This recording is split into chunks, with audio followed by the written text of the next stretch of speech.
The sharp crack of a gunshot echoed through the empty alley. A man's body hit the ground. And in the chaos, one pair of eyes, wide, terrified, glistening with unshed tears, stared back at him. In the heart of Lagos, where power and wealth dance with danger, lives often collide in moments that define destiny. One man, unknown to the world, was about to make a choice that would change everything. Chinedu had never thought his life would be worth much, just another body in the crowded streets, another story no one remembered. But that evening, as the sun bled crimson over the skyline, everything shifted. He had been walking home after a long day at the docks when a commotion erupted near the billionaire's private convoy. People screamed, tires screeched, and in the blink of an eye, a gunman emerged. Without thinking, Chinedu lunged. The bullet meant for her struck him instead. Pain exploded through his chest, and the world turned a blur of shadow and sound. Through the haze of pain, he saw her, Aisha, the billionaire's daughter. Her face pale, her hands trembling, and tears streaming freely down her cheeks. In that moment, everything mattered, the fear, the courage, the inexplicable connection between a stranger and the girl whose life he just saved.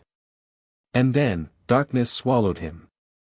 Chinedu's eyelids fluttered like fragile leaves in a storm. The first thing he noticed was the darkness, thick, suffocating, yet strangely quiet. The sharp sting in his chest reminded him he was alive, barely. His hand went to the wound, and he felt the warm, sticky betrayal of his own blood. Panic clawed at him. Then, a faint sound pierced the silence, soft, uneven sobs. He turned his head with immense effort and saw her again, Aisha. The billionaire's daughter. Her face was closer now, almost hovering over him, eyes wide and shimmering, caught somewhere between horror, relief, and something he couldn't yet understand. "Stay with me, please," she whispered, her voice trembling. The words were almost inaudible, but they hit him harder than the bullet ever could. For a moment, he forgot the pain, the blood, the chaos outside. All he could focus on was her.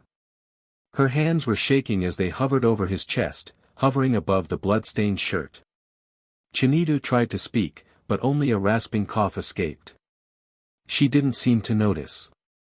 Her tears fell freely, some of them landing on his arm, and for a brief, fleeting second, the world seemed suspended in that unspoken bond. You saved me," she stammered. Her words were coated in disbelief, tinged with fear.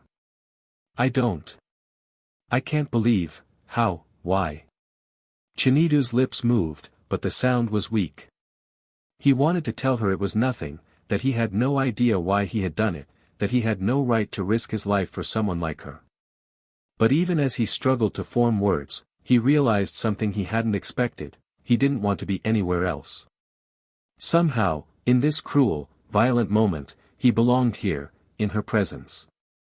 Outside, the world continued its violent symphony.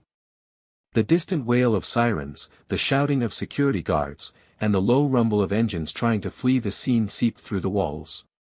Chinedu knew that if help didn't arrive soon, the bullet might win. And yet, when he looked at Aisha, he felt a strange, almost irrational sense of calm. Her fingers brushed against his wound, clumsily trying to stop the bleeding. It was almost absurd, an heiress, raised in mansions and high society, treating him like he was someone important. And in that absurdity, Chinedu felt a spark of something dangerous, hope. Then came the shadow of fear. She leaned back slightly, her expression faltering. They will kill you for this," she said, her voice a quiver of panic. "My father, they'll never forgive anyone who touches me like this." Chinedu tried to smile, though it was weak, almost grotesque. I don't care," he whispered. The words felt heavier than the weight of his own body. They weren't just a statement of courage, they were a confession of something he hadn't admitted even to himself. He had lived his life in the margins, unseen, unnoticed. But in saving her, something had shifted. Aisha's tears didn't stop. In fact, they seemed to multiply, as though the very act of survival carried unbearable emotional gravity. You shouldn't have, you could have died, she said, her voice breaking. I can't. I don't know how to thank you. Chinedu's eyes narrowed, focusing on her, trying to convey everything without speaking. Just, stay alive, he croaked. That's enough. Then, a sound from the corridor made both of them freeze. Heavy footsteps, deliberate, slow. Someone was coming. Chinedu's breath hitched, his chest tightening with pain. Whoever it was, they weren't here to help. Aisha's hand found his again, gripping tightly. What do we do?" she whispered. Her fear was palpable, a living thing wrapping around them both. Chinedu knew he had only moments. He had to get them out before the wrong person arrived. But the blood loss made his movements sluggish, almost unbearable. He tried to rise, leaning on the wall for support, his legs shaking violently. Every step felt like climbing a mountain. The door to the corridor creaked. Shadows pooled in the dim light and a figure appeared, tall, imposing, face partially hidden. Chinedu's heart skipped a beat. His mind raced, trying to assess, to plan, to survive. Who are you?" Aisha demanded, her voice a mix of terror and defiance. The figure said nothing, only stepped closer, the sound of polished shoes clicking ominously against the marble floor. The light caught a flash of something metallic, a gun, pointed, deliberate, and ready. Chinedu knew he couldn't move fast enough. He shifted slightly, trying to shield Aisha with his own body. Pain radiated from the wound, but his resolve hardened. He had made his choice. He had to protect her, no matter the cost. Aisha's eyes darted between him and the intruder. "Run! Please," she hissed, her panic rising, but Chinedu shook his head. He could barely stand, let alone flee. The intruder's face became clearer now. Chinedu recognized the sharp, cruel lines of someone who thrived on fear. His stomach churned. This wasn't just a random attacker, it was someone sent, someone with a purpose. And that purpose was death. Chinedu's mind raced. How had he, a simple man, gotten trapped in this web of wealth, power, and danger? Every instinct screamed at him to fight, to run, to survive, but every ounce of his being refused to leave Aisha vulnerable. He glanced at her again, and in that fleeting second, something passed between them, a silent acknowledgement that life was fragile, that choices defined destiny, that courage was often born in the most desperate of moments. Then the intruder spoke, low and menacing. "Step aside, or she dies anyway." Chinedu's chest tightened. He felt the last of his strength ebbing, but he gritted his teeth. "Not her," he rasped, almost as if the word itself could keep death at bay. Aisha gasped. Her hands went to his face, brushing the sweat and blood. Don't leave me," she whispered, barely audible, her voice breaking in the shadow of imminent danger.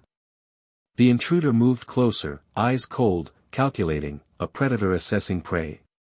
Chinedu braced himself.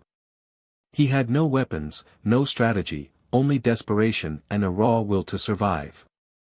And yet, he felt something else rising from the depths of his being. Something primal, something fierce. He realized then, with a clarity that terrified him, that this moment, this choice, this act, would not just define his life, but hers as well. And perhaps, in some inexplicable way, it had already done so.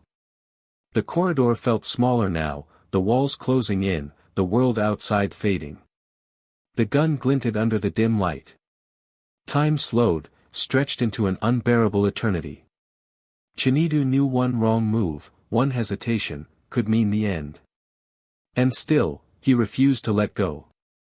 Aisha's sobs echoed in his ears. Her fear, her innocence, her life, it had all been placed into his hands. And in that terrifying, suspended moment, Chinedu realized something terrifying yet liberating. He had already chosen, long before the bullet struck, to give everything for a life not his own. The intruder raised the gun, poised to strike. The intruder's gun trembled slightly in the dim corridor light. Chinedu's chest heaved with pain, but his eyes never left Aisha. She clung to him, whispering frantic pleas, her tears carving glowing trails down her cheeks. In that tense silence, the world outside, the city's chaos, the sirens, the screaming, seemed to fade. There was only life, fragile as a candle flame. Then, a sudden roar broke the tension, tires screeching and engines racing. The intruder froze, scanning the corridor. Shadows danced across the walls. In a heartbeat, Chinedu realized, someone was coming to help. But who? Before he could react, the intruder lunged, gun raised. Instinct took over. Chinedu pushed Aisha behind him and rolled to the side, using the wall for leverage. Pain lanced through his chest, but adrenaline carried him forward. The gun went off, missing its mark. Aisha screamed, a sound that shattered Chinedu's world and fueled his desperate courage. Then everything slowed. Footsteps thundered down the corridor, the billionaire's private security, finally arriving. The intruder hesitated, calculating, but it was too late. Two masked guards tackled him, wresting the gun from his hands. The metallic click of handcuffs echoed ominously. Chinedu collapsed to the floor, the wound burning, life slipping from him, and for the first time, he feared he might not wake up. Aisha sank beside him, her hands trembling over his bloodied chest. "Stay with me, please, don't leave me," she begged. Her voice was raw with emotion, carrying a weight that no wealth or privilege could ever buy. Chinedu's vision blurred. Through the haze, he caught sight of her eyes, deep pools of grief and gratitude. He wanted to tell her that she had nothing to thank him for, that it was just instinct, but his strength was gone. His hand brushed against hers, weak but insistent. I saved you," he whispered, voice barely audible. "That's enough." A sudden movement startled him. Aisha's eyes widened as a figure emerged from the shadows behind the security team. A tall, imposing man stepped forward, sharp suit, piercing gaze, and a presence that demanded obedience. "Father?" Aisha's voice trembled. Chinedu tried to sit up but groaned in pain. The man knelt beside them, his expression unreadable. Then, unexpectedly, he looked at Chinedu. Recognition flickered in his eyes, followed by something else, astonishment. "You saved my daughter," the billionaire said. His voice was calm, controlled, but heavy with emotion. "Do you understand what you've done?" Chinedu nodded weakly. "I couldn't let anyone hurt her," his words failed him. The pain in his chest was overwhelming. The billionaire studied him, then, in a move that shocked Chinedu, pulled out a small card from his pocket. He handed it to Chinedu. "You're not just any man," he said, voice low. "You've been watched for a reason. Your courage, your instincts, you are exactly what I've been searching for." Aisha's tears fell faster now.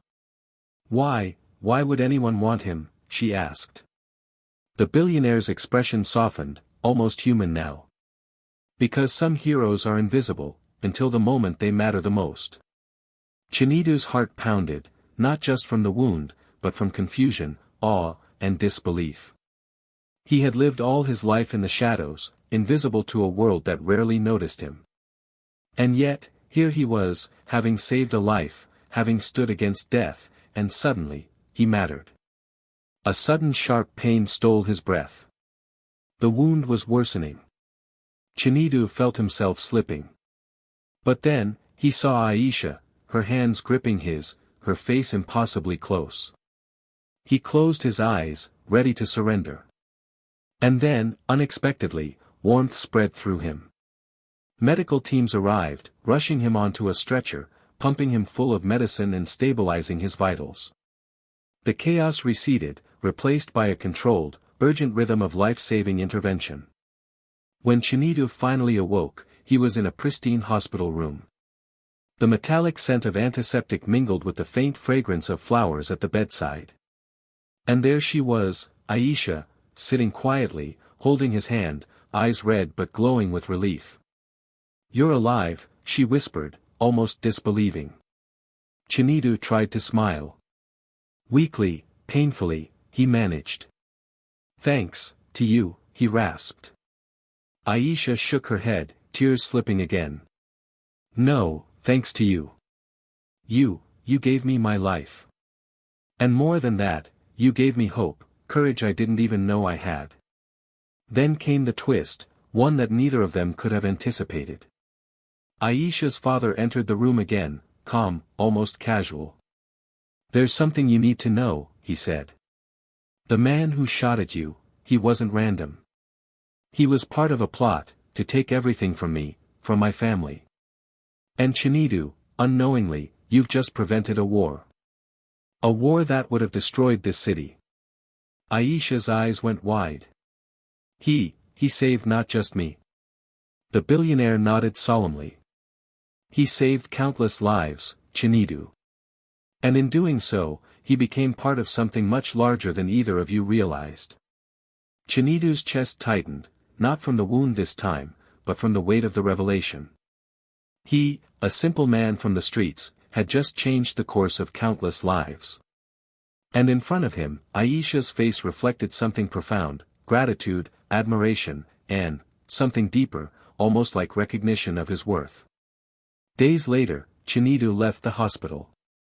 Aisha walked with him, not as a protected heiress, but as a friend, an equal, someone who had seen courage up close and understood it. They stood at the edge of the city one evening, watching the sunset paint the skyline in shades of fire. Chinedu's gaze swept the horizon, thoughts heavy with what had happened, what had almost ended, and what had begun. "You're different now," Aisha said softly, breaking the silence. "Not just because of what happened, but because of who you are. You matter, and you always did." Chinedu smiled faintly, the memory of fear, pain, and desperation still lingering, but tempered now by something stronger. "I never thought I would," he admitted. "But, maybe I do now." She reached for his hand. "And I'll make sure you never forget it." As they walked into the fading light together, Chinedu realized something fundamental: courage isn't born from strength, privilege, or wealth. It is born from the willingness to act when everything is at stake, to give without expectation, and to love, not just others, but life itself. And in that moment, Chinedu understood the moral that would stay with him forever: true heroism is invisible until the moment it matters, and even the smallest act of bravery can change the course of countless lives. The city behind them was still noisy, still dangerous, but the world ahead, unwritten, fragile, and endless, was theirs to face. And for the first time, Chinedu believed he could.